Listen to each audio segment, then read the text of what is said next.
Since we've been here, we've planted a lot of hedgerows, native hedgerows. Uh, this is a really good thing to add to a hedgerow, Gelder rose. It's a kind of viburnum, and it looks a bit like a hydrangea. And it flowers for a very long time, and then it has nice berries, which are really red, and then it has really beautiful leaves in the autumn. And it just grows really well through other trees. Um, and sort of just very easy to grow and very nice. So we have planted quite a lot of them. Wild pears are quite a good one. So they've got fruit and they have nice flowers and they get sort of quite tall. They seem to do quite well in the under canopy and they're really successful. And of course this is a wild service tree. It's only just been planted last year. Here's a wild service tree which we planted a few years ago and it's really nicely established. It was just like the other one to start with. And it hasn't flowered this year, but it did last year. Got a few others. It's just on the edge of the woods here. And its Latin name is sorbus.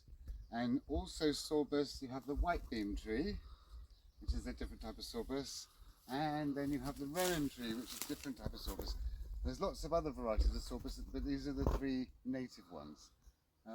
All have lovely berries. They don't look anything like each other. The leaves are totally different. That one's got these silvery kind of leaves, and that one's got leaves more like a kind of oaky shape. But they're all sorbus, and they all have these clusters of flowers. There's a few berries forming. Can you just see these ones up there? The little clumps of berries. And this is sort of like a half-finished path to nowhere on the edge of the woods. This is the edge of the woods. That's orchard in there. This is all like new woods planted last year. Sorbus, the rowan tree here with bigger clusters of berries. And we've got this nice oak tree which will dominate this bit here and the lime tree over there. And I just noticed the teasel has seeded itself. That's quite not that common in the wild. That's kind of interesting. So every year we plant more hedges and we try and give the hedges as much diversity as possible by having as many different species of native plants and shrubs that we can get our hands on. So you've got nice elder here, and you can actually flower elder flowers. They're quite nice. But you can, a lot of the berries you can eat them as well. Hazels and hawthorns and field maples make good hedges. Hawthorns make good hedges. And we've got some bit of hedge that's cherry plum here, which is a bit like blackthorn but a bit bigger. Flowers earlier. And then we've got wild pear hedge here, Pyrus communis. I think on a previous video I said Pyrus communist, but that was just a slip of the tongue. It's not, I don't know any political aspirations for it, but it's wild communist, Pyrus communis. And over here there's even a wild service tree growing in the hedge here. Yeah, so these hedges vary in age, but they take about 4 years to look good. In the winter, I'll be doing a demonstration of how I make these. They're called Devon banks. It's basically like, you can't see this all the lush vegetation at this time of year. You can't really see what's there, but if I take this back a bit, you can see there's like so much of soil. It's so thick. It's about that's about ideal. That sort of width, it's about a sort of 1.5 to 2 foot or something. We've got lots of wild daffodils and things in here in the spring, and so it's just basically made with turfs and mud. But I shall do a full demonstration of how to make these Devon banks because they're brilliant for keeping the wind out. You've got so high, sort of hard landscape in the mud, and then you've got the soft landscaping as well. So if it's at 3 feet high and somebody can see you in the wind at the other side, they can only see half of you. So they're very good. It's a climbing plant that grows very well through hedges and it flowers for about a month. It's just started to flower. There's still a bit of Gelder rose flowering there, and you can see all the dog rose flowers just about to come out here. They're so easy to grow. In the winter you can just pull up bits like this and just plant them somewhere, and they're really easy. They thicken up the hedge really nicely and they bud really early in the spring, so your hedge becomes a screen really early in the year when they start to bud. In fact, a lot of shrubs and shrub trees bud really early. Here's a nice bit of beech hedge. Beech isn't so good for growing bulbs under, but it makes a lovely hedge. And when you cut it as a hedge, they keep a lot of the leaves in the winter, so you get a screen all of the time. Now this is hornbeam hedge here. It's a very, very good hedge. It's quite similar to beech and hazel a little bit. Strictly not native to the southwest corner of Britain, but is native to Britain. That's really nice. And then just having the odd fleck of copper beech, I couldn't resist this. This is nice. And this is bladder campion. It's quite rare. We just got a clump of it here. It's related to this and the ragged robin. They're all in the same family. Wound wound wort, I think this is called. It's very good if you got a cut or something. It's really good. This fibery, blood staunching leaves. So if you've got a little cut or something, it's really, really a good thing to have.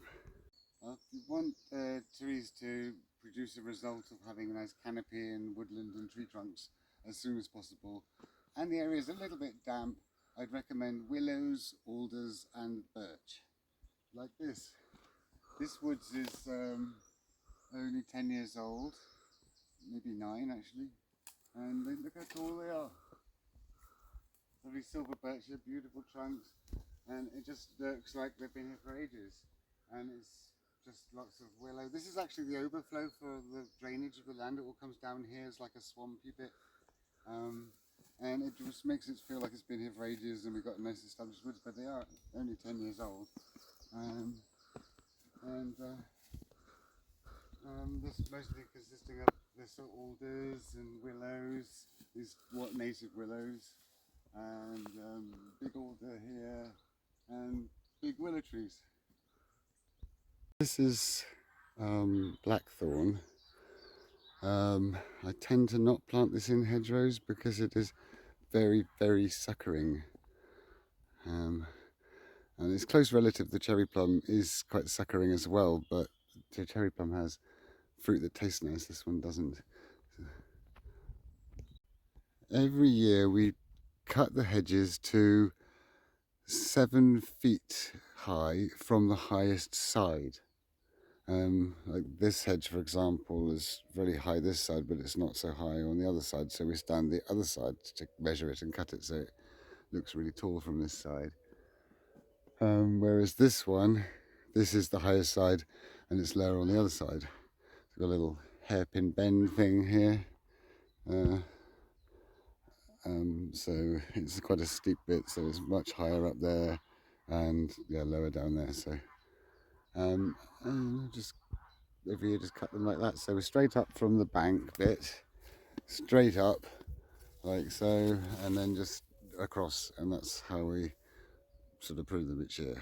And here, all the water that comes down here pours through this little gap into the pond system.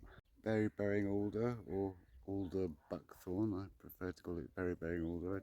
I don't think it's related to alder, it doesn't look like it. I call it that because it's my favourite wildflower book, Keble Martin. They call it berry-bearing alder, so I've always called it berry-bearing alder. It has nice black berries, which birds seem to eat, and there's little flowers that come at this time of year. Honeysuckle is really good to have in hedges because it just climbs up them and it thickens them out, and again it buds really early in the year. And spindles make really good hedges because they bud really early in the year as well. Spindle trees, they have flowers and flowers. They've got little interesting green flowers. There's a few there, just sort of finishing. Really sort of quite weird little green flowers. And then they have these gorgeous berries in the autumn. They're like with pink outsides and orange berries, and they're really quite amazing. Euonymus europa. There's lots of garden varieties of Euonymus as well. And these are some more little spindle flowers. They've nearly finished. Just see the little tiny little seed heads in the middle that will come out, and they really just grow well through a hedge. They thicken up and look really nice. And some more flowers that are not here. Hawthorn's very underestimated, beautiful flowers and a lovely prickly thing to keep anything you don't want out.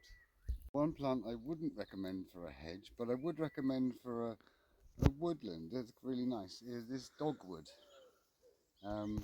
Cornus, Latin name Cornus. There's loads of interesting garden varieties of Cornus, but this is the native one. And it has purple leaves in the autumn. They go purple, and they have these like kind of little blackberries, and they're very nice. Yeah, I wouldn't recommend it for a hedge because they just sucker like crazy. Another really good tree for hedges, which is quite rare in the wild, is the wayfaring tree. They've got sort of nice fairy leaves, a bit silvery. They look really pretty in a hedge.